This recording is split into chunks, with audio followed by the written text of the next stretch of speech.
George Washington Bridge.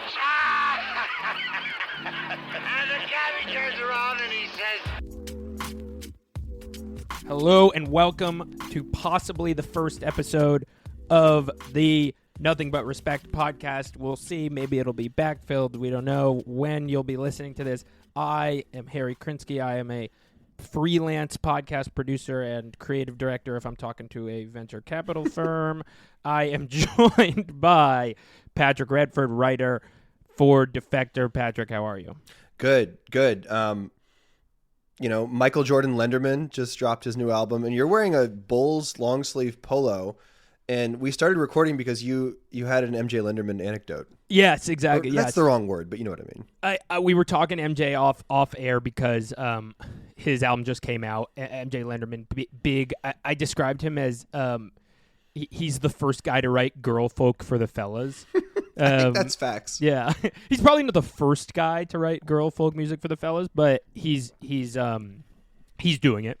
He's doing it. And one of the ways he connects with the fellas is he throws in a lot of sports references into his music in ways that I think are really beautiful and imaginative. He's got this whole song about the Jordan flu game and whatever, uses all that stuff. And I was oh, go ahead, yeah. Oh, I was gonna say that's kind of a thesis statement for like his whole thing, I would say. Totally, he's like weaving in a era of pop culture references that you don't typically see in the folk genre or whatever. Yeah, and there's like a scuzziness to it. Like it's like called Hangover Game, and it's about like lying that you have the flu because you've been drinking, but he's not judgment. He's like, I love drinking too. He says it like right, and that's the first song on the live album, which is like where I sort of got put onto him about a year ago. Yeah, no, and he's got a great Dan Marino reference in one of these songs, and I was actually talking to one of my brother's friends is a folk singer, and I guess kind of knows him nominally, MJ Lenderman nominally, and said that he really does love hoops. Like he loves basketball, and that I mean, you don't find yourself writing about the Jordan flu game if you don't love basketball. I think I read somewhere in an interview that he used to be a real hooper. He got buckets. Like a bucket getter. Yeah, he got buckets, but he said he stopped playing because he wasn't. He hated like the competition of it. He hated like people losing. He didn't like how people took it too seriously, I think. So he's like a Ronin. Honestly, he's like a wandering hooper. Like he likes buckets in the pure aesthetic sense. Like he's not like he wants undiluted buckets, which I think is kind of beautiful. That is really true. That's actually that. We talk about the basketball being completely abstract in its aesthetic form in a bad way, with people being like Instagram slop, but he is doing it in the artful way. He's like extracting the aesthetics of basketball toward making songs that make like 27-year-old dudes cry, which is true. An ethical art. I of course support that. But so what I was talking about off mic is I was complaining about my journey to try to book MJ Lenderman, because I'm a producer. I'm in these streets. I'm trying to get. Yeah, you're sending emails. I'm sending emails, exactly. Creating I had a run of show Google Docs. Exactly. Yes. Actually, I want to. Well, not to break the fourth wall. Yes. A few weeks ago, I hit up MJ Lenderman's press because I wanted to do for Good Hang. I wanted to do an interview with him. Immediately rejected, with respect, because it's an indie Substack. That's fine, but I was also like, okay, that's fine, But I still think he could be talked to somewhere. So I work with some folks. I won't name the specific podcast, but I'm pitching it out to these basketball related shows that I work with, and I'm like, you guys should interview MJ Lenderman about basketball, and I'm just getting I'm getting crickets from the mainstream media. They don't want to talk to MJ Lenderman. They're silencing him and themselves in the process. I'm giving you the opportunity, and I'm not up on this always, I'm saying he is going to get an 8.3 on Pitchfork. Dude, the review just dropped. Oh. Do you want to guess the actual score? I mean, you said 8.3. I think it's actually 8.6. It's 8.7. Wow. Good work. Best new music. Yeah. I'm not surprised. I'm not surprised at all. I mean, it's a great album. So I'm like, hey, folks at the mainstream media, you can talk to him before 8/7. Like he's not returning their calls now. Yeah, no, he's too big time. You gave them the opportunity to get in on the ground floor, but then now it's over. So Lenderman, look, if you hear this, if your pressers hear this, we want to talk to you about Real Hoop. Like, you can say whatever you want on here. I'm sure you went on How Long Gone and you were like, I like these guys, but I wish they knew ball more. I wish any of them knew who Monte Morris was. Then we could have a real conversation. Exactly. Or like is he from Buffalo? He might be a Boston fan. He lives in the Carolinas, so maybe he has like really deep fried like JT Thor and like LaMelo Ball takes. Which this is a safe space for those. Come on, hey, listen, come on. I'll tell you what Rex Chapman's like. He's a nice guy.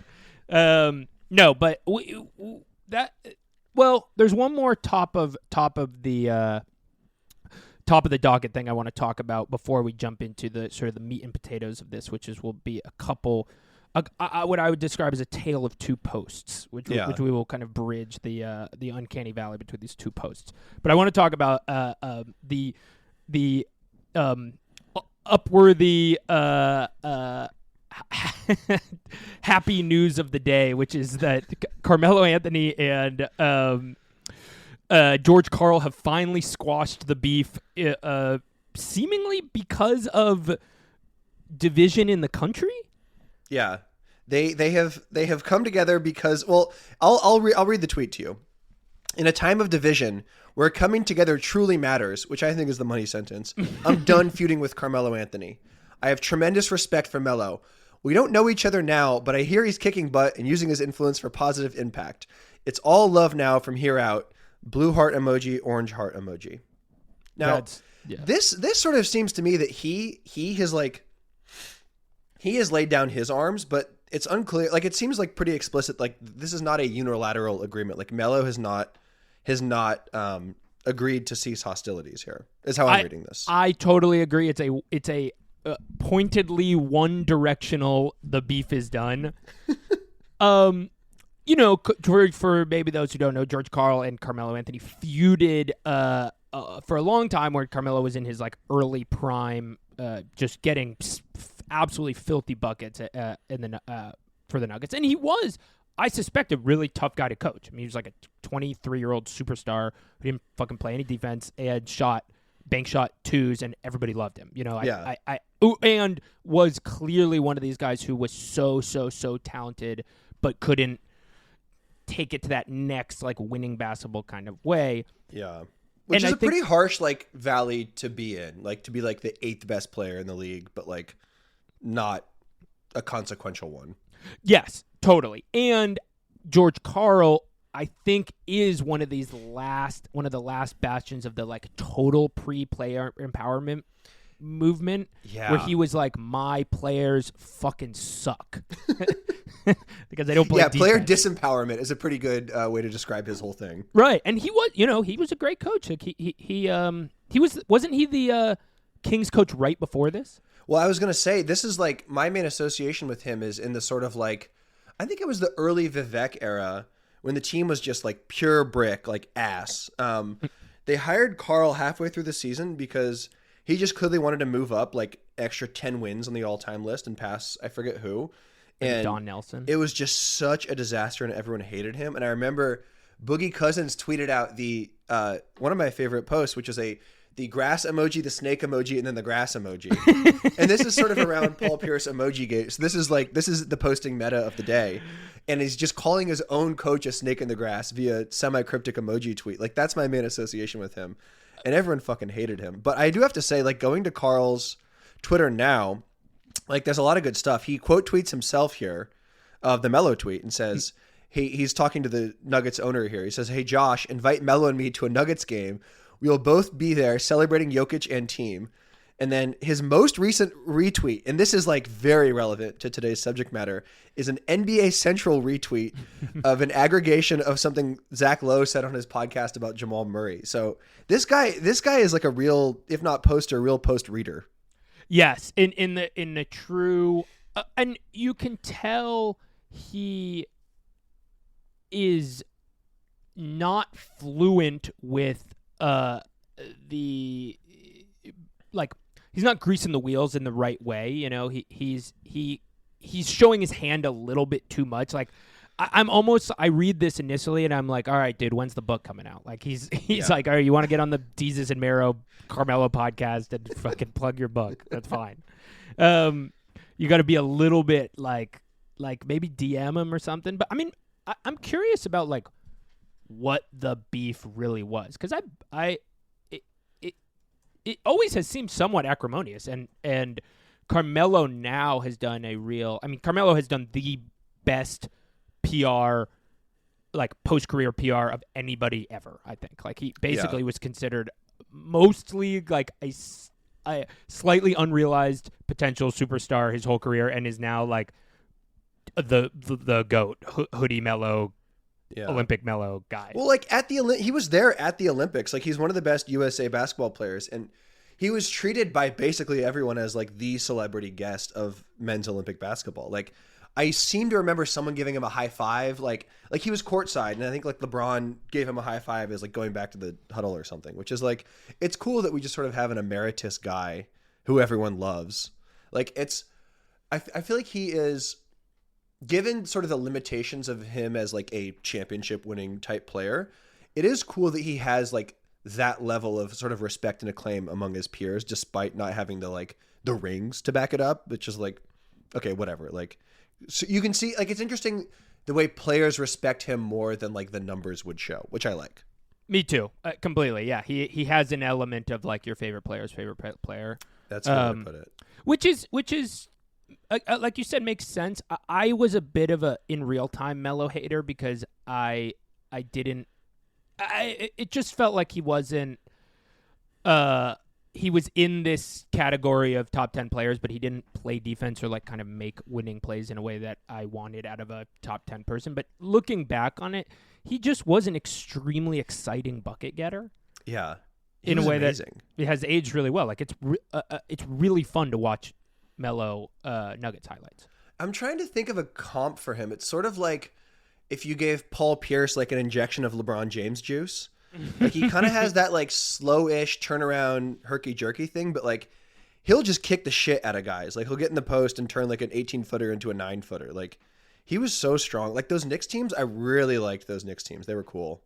Yeah, it's true. I mean, it's not quite this because the end-to-end athleticism is not there. Yeah. But the only person who them catching the ball at like 12 feet and turning around and facing up, and I'm like, oh shit, something fucking cool is gonna happen, is Zion. Like that's the and you know they do it a little bit differently, but if Melo got the ball where he wanted it, either on the nail or kind of mid post, like it was gonna be surgical. Yeah. I'm now remembering some crucial Melo Nuggets lore, which is that I don't know if it was my first formal smooch, but I had like a very meaningful kissing experience during the Nuggets-Lakers 2009 Western Conference Finals. So wait, talk to me a little bit more about this. This is a story for another time. But I remember it was the Nuggets. I think they were tied one. It was like a close series at some point early, and I was a big Lakers hater at the time, and probably still am. And I remember like being really into that Nuggets team, and also being very much a high school kid. And it was great. That's really difficult. Like, you know, when you're in high school and you're trying to like land one of your first 4 kisses or whatever, you're trying to do it generally while watching a movie, right? And you're trying to like pick the correct moment in the movie to kiss. And that is difficult. That's like rocket science to a 15-year-old. Yeah. I can't imagine doing it for a live NBA Finals game. That's complicated. Yeah, just I guess being the like, longer that's TV timeouts maybe helped. Like, yeah, was that? Yeah, 3-minute breaks, and then you're just like, yeah, you know, Ronaldo Balkman should be playing more off the bench. Like, you want to smooch? Like, that's who doesn't want that? Like, as long as you can, you know, correctly diagnose that Kenyon Martin is shooting too much, like you'll impress your date. Like, totally, as long as they respect ethical hoops. All right. Well, speaking of ethical hoops, Ooh. we're talking Brazil here. We're talking Brazil. Yeah, This is the Brazil episode. The home of ethical hoops. No, we're talking Brazil because really, I said this at the top, but to me, it is a tale of two posts. It is the first post was, or the most recent post, I should say, was Daryl Morey tweeting the dictionary definition of the word liberal and a post to a paywalled The Economist article. Okay. About Elon and the current president of Brazil's feud over free speech. Basically, the top line of the political side, and then we'll dive into the ball side. The top line is there are like 7 to 12 disinformation Brazilian Twitter accounts that the Brazilian government wants to have banned from X or deplatformed or whatever, and Elon's like, no. And then that has spiraled into this feud that has landed, at least at the time of this recording, Twitter to be banned in Brazil with a fairly harsh fine if you are caught. It's like almost 5 figures, right? It's like $8,000. It's like life-ruining amount of money if you get caught posting. Oh, man, like imagine the person running like Hunter Schafer updates, like furtively using several VPNs to get these posts off and risking like a life-damaging fine. Totally, like that's the love of the game right there. Or like a complete in a complete switch up. Wait, fuck, this is a good reference. I just need to land it. Glenn Greenwald gets imprisoned in Brazil for posting, and then the whistleblower has to then go save Glenn Greenwald. Like, fuck, what's the fucking guy's name? Snowden. Snowden has to go save Glenn Greenwald from posting jail. Oh, that's so beautiful. That could be something really thoughtful. But anyway, that's something. We're gonna get to that, but the bracketed post on the first half is really where I want to start, which is the first time most Twitter heads, most NBA heads got Brazil on the mind, which was after the Timberwolves got out to a hot start and beat the Heat at the start of last year to go to 1-1 on the year. The Twitter account at Timberwolves Brazil, which is a Twitter account completely unaffiliated with the Timberwolves, tweeted a cartoon of a giant wolf eating a cat, but eating a cat. I was wondering what verb you were going to use there. Well, I wanted to say, and actually eating is important, as we'll get to later. But that's true. Eating a cat in a way that is sexually evocative. Like it looks like he's like it basically looks like the cat is a penis and he is sucking the cat. He's absolutely chowing down on that fucker. Yeah. Yes. And it said 1-1 votamos. Votamos. Yeah. And the wolf itself has this sort of like, it looks like a person in a yassified version of a person in a fursuit. Yes. It's like you watch the verb is instantly legible as like sexual, but then the wolf itself, you look at like that wolf is very evocative. You see that and you're like, something's going on here. You're right. It is a little bit like Fortnite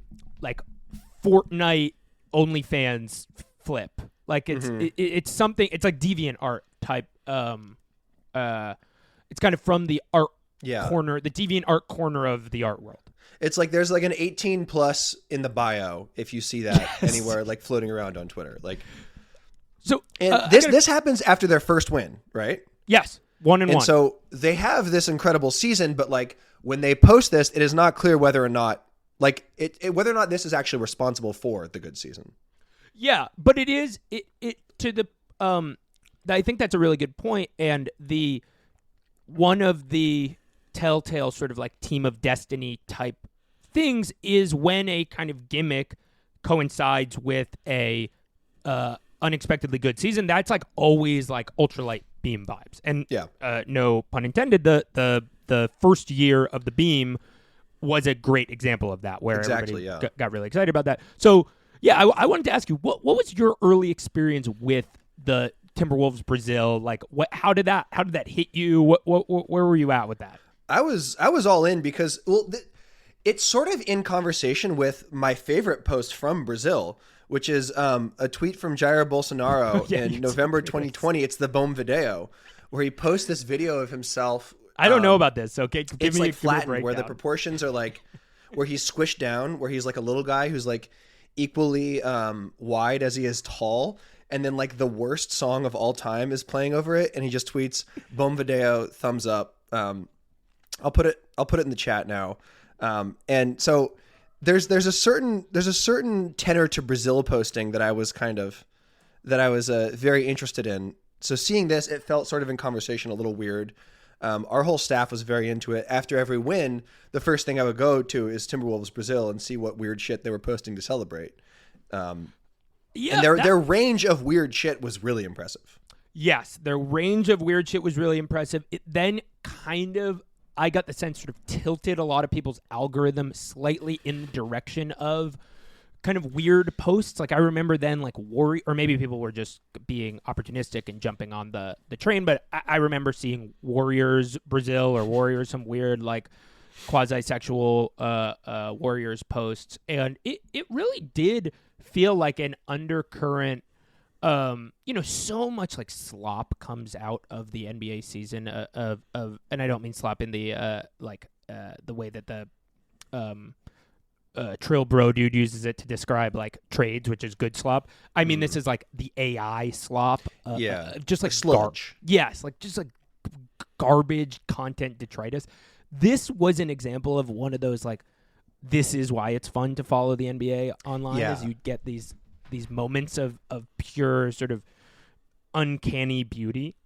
Yeah, and it couldn't like you can sense that there's nothing cynical about it. Like it is an honest and semi-pure art object, which is a crazy thing to say about that video, but that's how I felt about it, because like you say, you see all these posts, you see this sort of cynical posting meta where people are like, oh, this is what's popular, I'll do that. And then to have something totally, unique, honestly. And also like there's a real love to it, because it's like if you live in Sao Paulo and you like know who JJ Barea's stats the year he was on the Wolves, like you kind of deserve to get those tweets off, I think. Very well put. Yes. The whole thing was beautiful. So that was a through line of the NBA season. That why we're talking about this is that Brazil account is, as of right now, banned from existing because of the kind of aforementioned beef.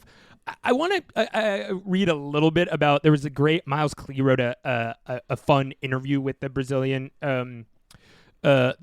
poster Rodrigo Barbosa. Sometimes I find sort of like mini profiles of like people behind accounts to be boring or just like uninteresting, because it's like, okay, yeah, this is a guy. Like it always is just like, yeah, I thought it was funny to post this stuff. Yeah. But I thought this was a really fun article. A few really funny parts of it was one, a claim that I'm not sure I believe, which is that he had no conception of the fact that it was like furry porn, what he was posting. Barbosa claims that the fetish stuff, this is per the article, isn't anything he's into personally. No, man, he says. I only look for funny videos that have wolves in them, just that. And he's also not up in the world of furries, a subculture based on anthropomorphism, blah, blah, blah. To be completely honest, until last year, I didn't even know what furry was, he admits. I always thought they were, quote, funny wolf videos. I had no idea there was a community about this. Timberwolves wins are my fetish, my only fetish. What do you think about that quote? I think this is great because, if you look at his oeuvre of like the 40 or so wins they posted before the account was banned, like there is a very clear psychosexual through line. Like, and I don't think you're really reading too much into it to see that there's like a lot of clear themes. Like the plot of a lot of the little videos he posts is like someone getting eaten. It's a kind of vory. It's like someone getting consumed in a pretty sexual way, I would say. What I like about this is he's revealing that like maybe he has some psychology going on. Like maybe he is not, I don't know, whatever. If he's into this stuff or not, doesn't really matter. But like the fact that it's unexamined but is a theme is like very, very, like there's something going on there. Completely. Like I'm imagining him on a sort of an analyst couch being like, so one of the things I do is I run this basketball account that tweets out photos of wolves having sex with doing mouth stuff with other animals. But it's not sexual. But I want to be super clear. It's just because I think wolf videos are funny. Yeah, this is just business and something I think is cool. Yeah, the analyst's like pen is breaking. He's writing so fast. So whatever. Shout out to Rodrigo Barbosa. One way or the other, I don't care if he actually is involved in it sexually. I think there is a kind of funny possible take here too about one of the through lines about online culture writ large is that everything is very pornographic and nothing is erotic. That's a really good way to put it. And I have smarter people than I came up with this notion, but it's this idea that there's so much like boobs and overt sex happening every day, TikTok dances with people in states of undress, all that stuff. It's just so direct. Exactly. Right? But there's not a kind of like there's not a kind of non-direct or like inferred sexuality it's not interactive in a way, right? Like it doesn't involve like the subject and the object sort of like, I don't know what the verb there is, but like like moving beyond just like the image on the screen. Completely. There's not to say that this is erotic, but it is a funny yeah, exactly. I don't hate speech, but but there's an element of let me put it this way. There's no way that an American account would not know that this was a furry thing.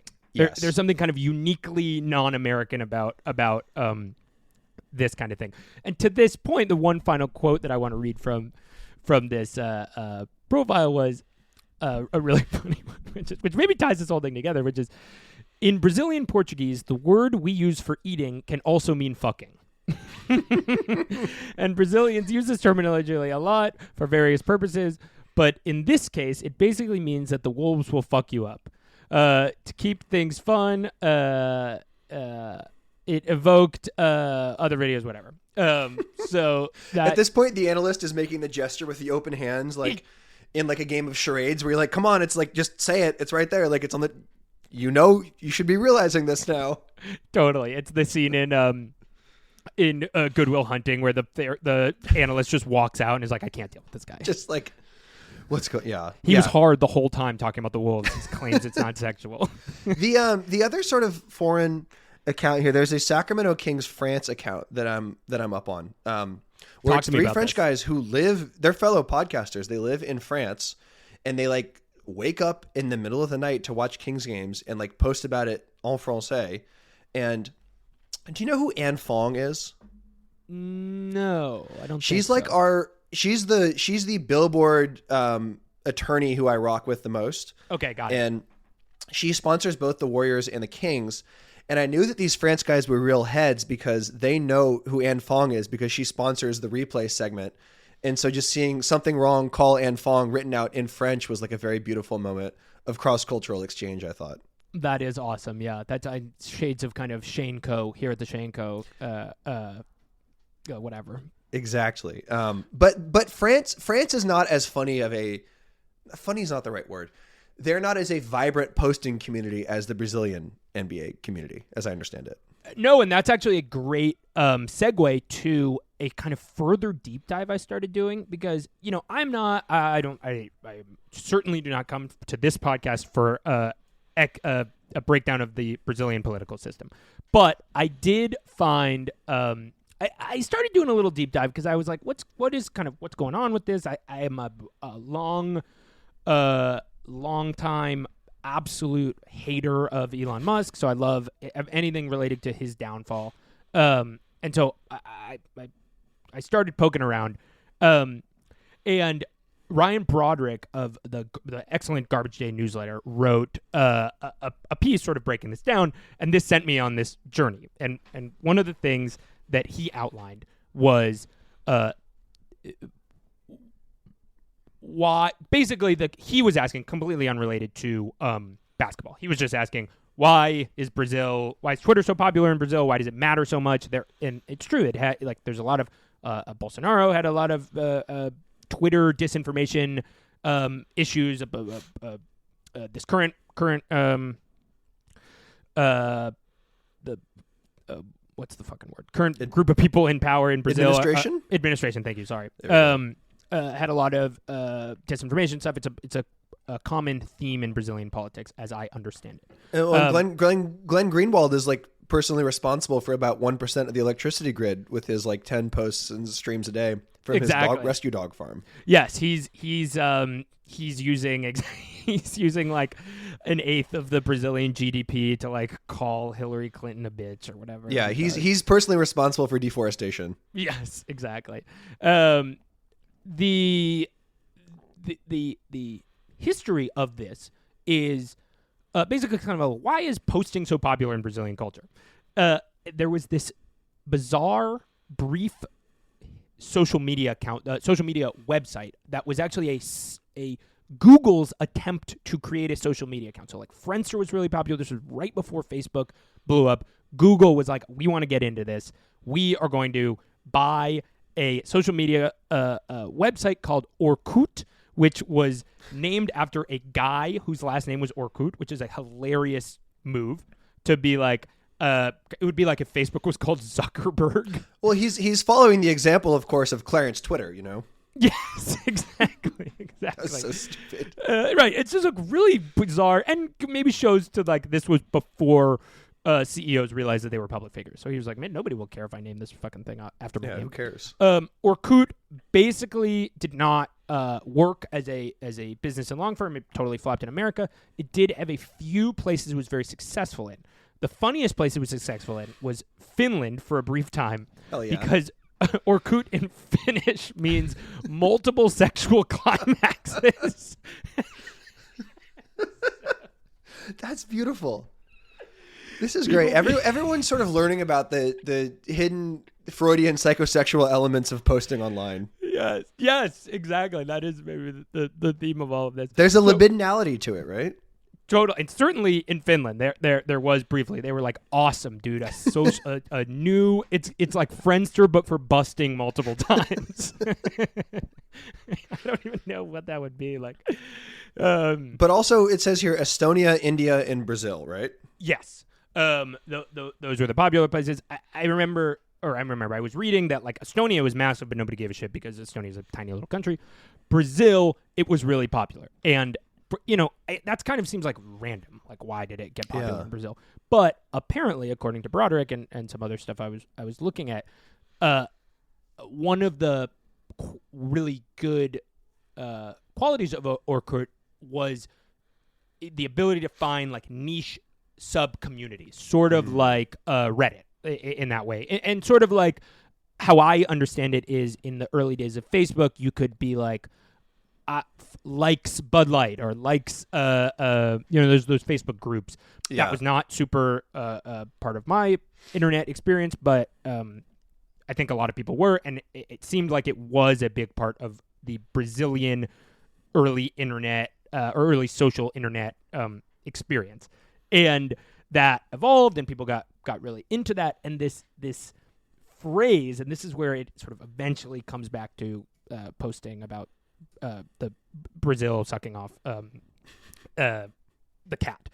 This phrase in Brazilian culture came up, which was zoeira. I'm probably butchering it, but it's something like that, which is short for it's described here. Wait, let me find the exact. It means like to fool around, to get silly. Yeah, to goof basically, and. The larger phrase is a zoeira não acaba nunca, which means the zoeira never ends, which something starts to form here about kind of like riffing in a group chat, the constantly one-upping of each other, like a meme that references another meme, which references another meme, all in like rapid succession, and this sort of humor that comes out of dunking and the avalanche of content. Yeah, like the churn itself is like a very important part of the form that like it's just sort of built in that there's a an iterativity to it, right? I Sort think of? that's exactly Okay. right. And that actually really connects with me because that is my favorite part of posting. My favorite part of posting is in group chats because you can be iterative without like it being part of your personal brand or whatever, and you can take more swings. One of the just the last sort of internet thing I'll say on this before we return to the other stuff is something that this culture of Zuera of whatever meant that algorithmic social media is less successful in Brazil than chronological because you can't you can't do the riff pile on art if everything is kind of like collapsing on itself in this algorithmic way, which is why Twitter was so popular because it is chronological thing in the way that TikTok or Instagram or some of these other ones aren't. That description, everything I just said, doubles as a explanation for how we got this Brazil Timberwolves account. Like it is totally, it's downstream of that. It's totally downstream. You can hear this idea echoed in Barbosa's comments where he was like, I just like finding funny, fucked up videos of Timberwolves, of wolves and posting them all day. Like that's how you get there. Yeah, like it's the goal. It's not like to shock necessarily, but it's like to stand out and like make some new funny-ish statement, which I guess is sort of like that's not unique to this sort of posting milieu, but like mimetically, just the sort of like images and videos he's using and like the effect they have is like sort of maybe, are you saying like built out of this like general like riffing one-uppingness that's like an inherent part of Brazilian Twitter? I'm saying that, and then I'm saying if the desired goal is like play and fun of process, like we're riffing, that leads you, I think, to create much less cynical posts. Like because if the goal is, I'm trying to pop off, then you're not posting the Timberwolves eating the thing. You're posting like LaMelo Ball highlights or whatever. Yeah. And so it just was a full circle thing of understanding maybe like what we've lost from the culture of American basketball Twitter. Like there should be more of this style of riffing and exploding, kind of having fun on the TL. Yeah. And it just feels so lacking from our current American Twitter milieu as it relates to sports. That's true. I think because everyone, I don't know, like obviously that everyone takes it more seriously is like built into it, but the reasons why they take it more seriously, I think, are worth sort of investigating. Like there's a certain posture to like any of the stan accounts, and I'm using that term very loosely, where it's like there's an explicit, like this is kind of a Muse point, this is kind of a Lake Show Yo point, where it's a straightforwardly propagandistic like voice, where basically what you're saying is like, this is not objective, like this is coming from like we are here to like do a certain amount of evangelization, and then tied in with that is like a professionalism where it's like I'm doing this to get checks through Twitter Blue or whatever, or like get more followers. Like it's a sort of, there's an internecine competitivity to it, which I find very off-putting. Very well put. Finally, in the third act of this thing, it is, and I don't exactly know how this third act, maybe the tie-in is a tad more spiritual, but the third act of the NBA Brazilian saga is Daryl Morey coming over the top with this incredible boomer post. Daryl Morey, who we should like start this discussion by reminding people, like has made forays into international politics in the past to great effect. To great effect. To possibly Axis NBA defining effect. Yeah. And it's funny because this is just this sort of speaks to excuse this digression, but there was this great Jay Casmin Kang piece about Kyrie Irving, about how we shouldn't care what Kyrie Irving thinks about the vaccine, which I think is right. And the same way as like we shouldn't really care what Daryl Morey thinks about politics. He is a GM, right? It's like just like there's no like your personal opinion of him can totally be like informed by this. Like I do care on that level, but also like he is not a politician. Like this isn't serious. Yeah, it's not that serious. Nor has he spent probably any time thinking about this. He's like thinking about like how many minutes is Daniel House going to get? Yeah, which is what he should be thinking about. Exactly. Right. And so anyway, he and why I bring this up is because when Daryl Morey tweeted about the People's Republic of China, that was a little bit more like of a woke take. Like he was like solidarity with the People's Republic of China in their fight against. Or the People's Republic of Hong Kong, I should say. Again, their fight against. I was going to say, yeah. Sorry.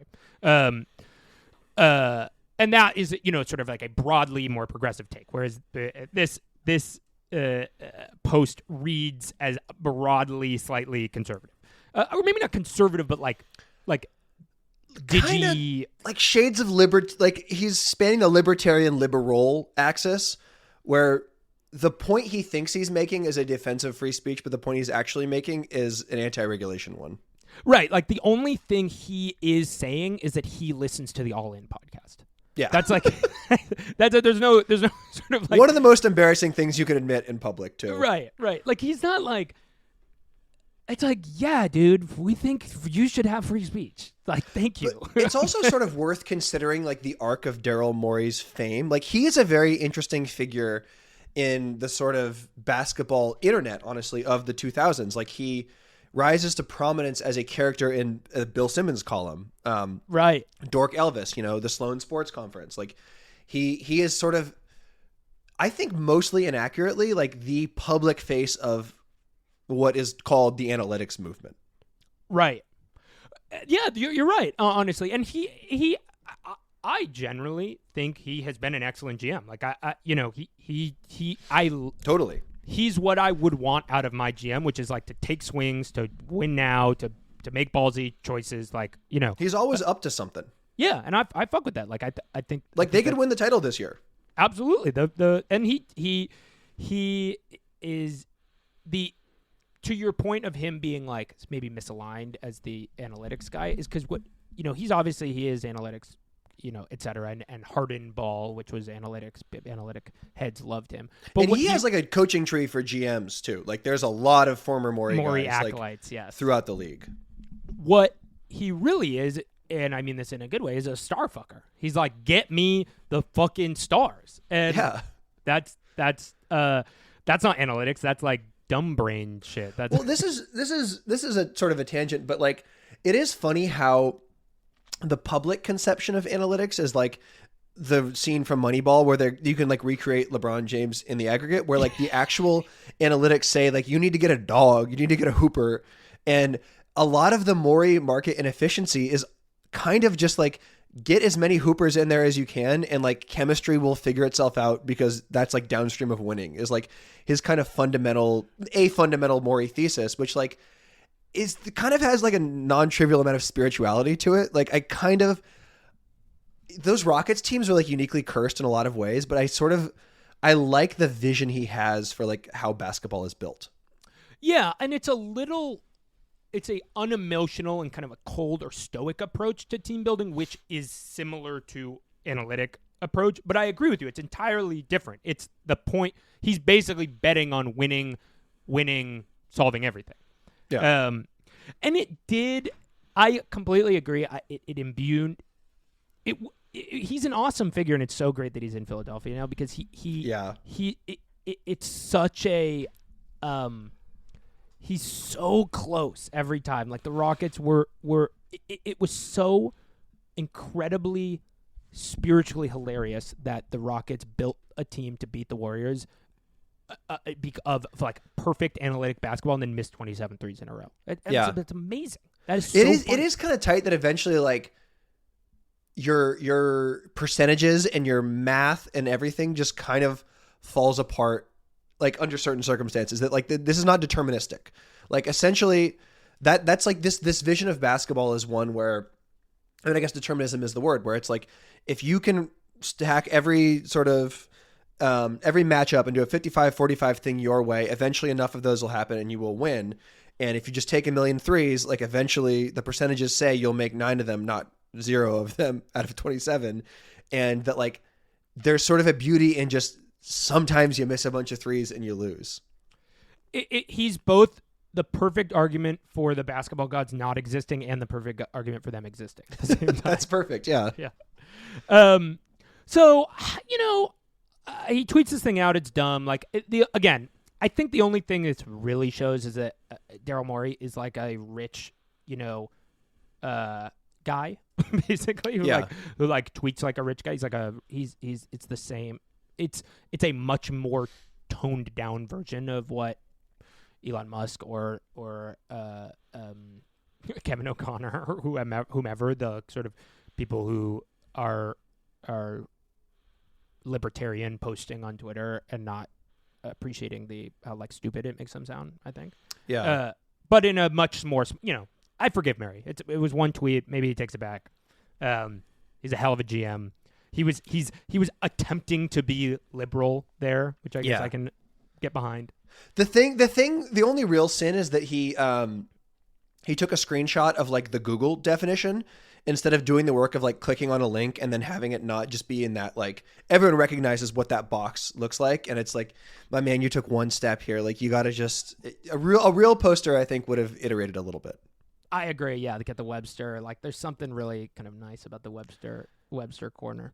Yeah. So listen, that closes the book on our Brazil section of the podcast. I hope... My last Brazil point. I once please. got Alex Caruso and Marcelo Huertas confused, and I thought Caruso was Brazilian until like 4 years ago. That's very embarrassing to admit. Like it's like after the Lakers title, I still thought he was. So I'm sorry to both Huertas and Caruso. I regret the error. Well, and Huertas also the original hide behind the ref steal the ball guy. He was doing that. That's true. He did that before Alvarado. Yeah. He was like, there's a great. I loved Huertas. He had passagios, right? What is that? Oh, good question. A passagio is sort of it's a Campazzo-esque, basically a pass with some extra sauce on it, where like it's like a really great assist, where like you create the movement. This is a Tommy Craig's term, but just the idea of a passaggio as this sort of like, it's beyond a good pass. It's like a great pass. I now know exactly what you mean. I did not. I thought that, and it implies a flair too. Like the faux Italianness, I think, is meant to imply a certain elegance to it. He absolutely had passaggio in that case, which I thought was either a legume like a pistachio or something, or like a disease. And that was like, oh yeah, to step away from the game. Yeah, his career ended because he came down with passaggio, and it was just never, his conditioning was never the same after that. No, he did have the kind of European understanding of passing angles that like was like whoop kind of thing. That's a good way to describe it. Yeah. He was a whoop guy. Yeah. All right, the only other big thing I wanted to talk about was the brief conversation of the James O'Keefe American Swiper controversy. But was there anything you wanted to touch before we get into that? No, I can lead us in that. That's a very interesting thing. So basically, what happened was, I mean, I guess James O'Keefe's whole deal. He's like he's a right-wing activist guy whose whole thing is like tricking people into conversations to saying embarrassing things and like getting them on tape and like trying to get them fired. And he's targeted like Planned Parenthood, the Hillary Clinton campaign, like Acorn, NPR, CNN. Like he's a real piece of shit, scummy guy who like passes himself off as a reporter. And what's interesting about this ESPN report about one of his charges doing this to the Washington Commanders is that like they present him as a sort of like value neutral quasi journalist guy instead of like who he actually is. And the story involves an O'Keefe reporter getting on Hinge and setting up a date with a VP of content for the Washington Commanders, and then getting him on tape saying kind of some wild shit, kind of spitting facts a little bit, but also like getting a little out of pocket at times. Totally. I have a lot of sympathy as somebody who has both been on many Hinge dates and hope that none of them are recorded. I have a lot of sympathy for this VP of content. Like, you know, my guess is what he ended up getting fired for was the comments about Goodell, because he was like, Goodell's a puppet, all that stuff. But like, his takes were fairly measured. I mean, he was like a lot. It's a lot of the two main things it seemed to be was like, who are the fans, and he was like somewhat being flippant about the He said they were mouth breathers. He was like, he was like, they're mouth breathers. But it was funny because he was originally like gave this kind of eloquent class conscious answer where he was like, it's a lot of low income folks with interesting, you know, kind of more different sort of non-coastal sensibility. And like, if he had just stopped there, you know, it would have been okay. But it's the part where he says he has like, he called, I got to get the exact quote here, but he said that, sorry, let me just find this real quick. No, that's all good. It was the word inherent. He said, another big chunk is low income African Americans that comes from a community that is inherently very homophobic. Like, I can see what he's saying there, but just like the word inherent sort of like has a tinge of race science to it. That's honestly one of the only things I took issue with what he said. Like when he says, I don't think the commissioner hates gay people or black people. It's Jerry Jones who really runs the NFL. Like, that's clearly what he was fired for. Right. Totally.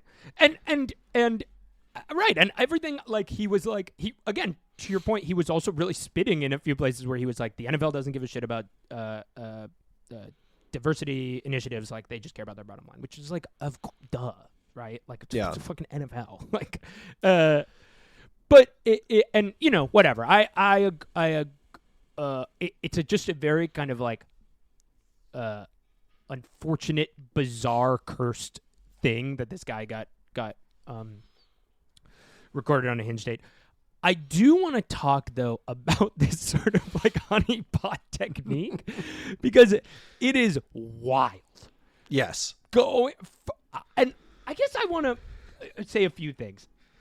If I'm on a Hinge date and somebody's like, can you repeat again what you were saying about as they lean close to you? Yeah, like about low income. Also, both ripping espresso martinis, which I noticed, which kind of a hilarious move. Oh, that's a really good detail. That's very Hinge coded, I have to say. Yes. Yeah, this place has great espresso martinis. It's time to just have an espresso martini and just let you know race realism in my NFL locker room. Exactly. Which honestly, like, the formula of going on a date, right, is to get someone in an environment, and the espresso martini is to get someone in an environment where they'll be more braggadocious, right? Right. Yo, exactly. Like to get them, you know, talking with they at least expect it. I wonder. I guess I'm curious about how much flirting was going on. I'm like, I want to know what was there, because this is like this. I am revealing like something about myself here, but I would be far more embarrassed to get caught like trying to smooch on the sidewalk and her being like, I don't think so, than getting caught, or like I have to go, you know, it's late, I have to go home. Yeah. Then getting caught like wiling out about my employer. Like, yeah. And so a part of me looked at this. I'm like, damn, dude, he dodged a bullet. He got caught doing race science and stuff, but at least he didn't get caught being lame. That's a good reading. Yeah, what do you think about that take? Interesting. Now you're the T-Wolves Brazil poster here. So you're saying that of the humiliations, sexual is more profound than professional. Like, absolutely. You would. Yeah. Okay. I'm sprawled out. I'm like on the Freud couch right now. I'm like, yes, that's exactly right. Interesting. And if you were to post about this, which animal and what act would they be engaging would you choose to represent your sort of agita around this? It would be a giraffe putting 2 espresso martinis in its mouth. Interesting. And the symbol of What do you think about something a friend brought up about this last night is like O'Keefe as a figure is like the ESPN thing really just presents him as like he's just a balls and strikes guy, which is totally insane. But also like the outcome he's getting here is kind of muddled. Like you can tell that he the stuff about NFL DEI being a sham is like probably where he's like getting the most engorged. But like if you think about it, it's like, okay, this guy said his players are homophobic. Like that's the thing everyone's kind of leading with. And then he gets fired. It's basically like the Commanders are kind of saying, no, we are not homophobic. And so is O'Keefe kind of like, is this a win for DEI initiatives in NFL locker rooms? Like, is O'Keefe kind of doing what he thinks he's railing against here? That's a really good point. He has basically provided the NFL as woke propaganda machine a bullet. They can be like, yeah, dude, we fired this guy for insinuating that we're homophobic. We as the NFL, we cannot tolerate that. We're standing up to anti-homophobic or anti-homophobia, something in that. Yeah, we're standing up to homophobia, I think would be the phrase. Yeah, that's true. Anti-homophobia is also known as, that's facts. But, so yeah, I did investigate becoming an American swiper, which is the program of the O'Keefe Shadow program. It's a pretty funny application process, which I did go through until I had to put my phone number down. They ask, it's like, what type of investigation would you like to be doing? And they very like, they reference the type of stuff, but it's very clear which one is like, do you want to go on a date with a person and like honeypot them into saying stuff? And I did click that one because I wanted to. Yeah, you could be a soldier on the front lines. Yeah, I'm trying to think who could I like honeypot like. Yeah, I was thinking who would be a good evil, however you want to define that, person to take down. And this whatever you say is medical advice as your analyst for the next 20 minutes. Yeah, the closest thing I can get is I once saw on my Hinge standouts a former contestant on Survivor who their shtick on Survivor was that they were a young conservative woman. So it's conceivable that I could honeypot her. Yeah, that's like within the realm of possibility, it seems like. Yeah, but the big thing in my way with that is that roses would have to work because she was in my standout. So I don't think she's seeing it. You asked a question, which is who is the funniest NBA person that this could have happened to? Yes. And you posited Sam Presti, which I think is a great answer. Yes, I wanted to bring this up because I was trying to think like what Sam Presti or like who would be funny, and Sam Presti being like, I'm not gonna fucking trade those draft picks to anybody. Like he's on a date at the like Oklahoma City World of Beer, and he's like, no, dude, I'm fucking He's like, I don't give a fuck what Josh Giddey did. Sam Hinkie would also be good. Sam Hinkie would be excellent because he has some real Jason Calacanis brain takes, and if you put those out there, like that would be, again, not an endorsement of the O'Keefe method. Fuck that guy, but also like it would be kind of funny if it happened. No, it would be Sam Presti's. Yeah, I mean, sorry, not Sam. Sam Hinkie. I meant it would be really funny. Joe Lacob. Like someone reminded me the other day that his dogs are named after Ayn Rand characters. What? Yeah, his dogs are named after Ayn Rand characters. What are they? It's John Galt and Howard Rourke. And it was, I think, friend of the show Eric Freeman figured this out via Instagram stalking. But also, like, there's other Lacob lore. Like, the only thing, as someone who's about to become a fan of the WNBA team is going to start, like, I'm going to be a Lacob stan. So I'm endorsing the following behavior. This is medical advice. After the Warriors won the title in 2015, he gave an interview to Men's Health where he was like, I forget the exact quote, but he's basically like, my wife and I took the trophy into the bedroom and enjoyed ourselves, is like the gist of what he fucked the trophy is what I'm hearing here. Interesting. Yeah, which also, like, again, bringing us back. This is we didn't really set out to do this theme, but bringing us back to the sort of hidden psychosexuality of basketball and posting. Like, there's a lot going on there. That dude, yeah, he would be really funny. No, I mean all these guys. I mean they all have, I'm sure, insane secrets. Well, and we, on the other hand, do not have any secrets. You can't get anything out of us that we wouldn't say into a microphone. Let me. Here's the quote he gave. Okay, yeah. I'll leave it to the imagination, he says, grinning. We had a lot of fun with it. It's sort of unrelated. I'd just like everyone to picture in their head what the Larry O'Brien trophy looks like. It's a golden basketball going into a golden, slightly tapered cylinder hoop. Yeah, like he says, use your imagination. He's like on a fourth date on Ashley Madison with a reporter, and he's like, "Yeah, the whole thing fit in my ass. The entire, I was able to fit the entire Larry O'Brien in my ass." And so, just know when you see Jason Tatum lift the trophy in Game 5 in Boston, they're beating Dallas. Just know that was in a place that was in a dark little place. Mm-hmm. Like he's light years ahead in terms of his sexual modalities. All right. Well, listen, thank you. If this is our first pod, subscribe wherever you get them. We're trying to figure out where all of that is. We are not a video podcast. We are anti-algorithm, which means we are pro sending this to a friend. If you like it, send it to them. The one thing I will say, I should have said this at the top, but when you're listening to a new podcast, it always stinks the first time you listen to it. So if you were lukewarm about this show, listen to, and I don't mean like the pod stinks. I mean the experience with it stinks because you're like, wait, these aren't the friends I'm used to hearing in my ear. So, give it 2 weeks and then listen to it again. See if we grow on you.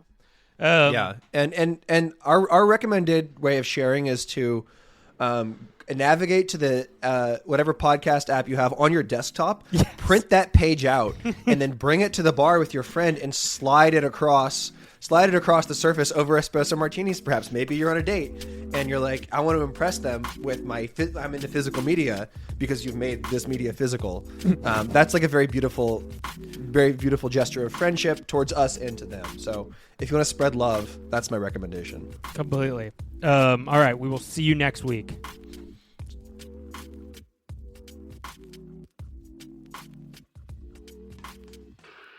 Blown my brains out right on the air, right in the middle of the 7 o'clock news. Get a hell of a rating, I'll guarantee you that. 50 share easy. You think so? Sure. We could make a series out of it.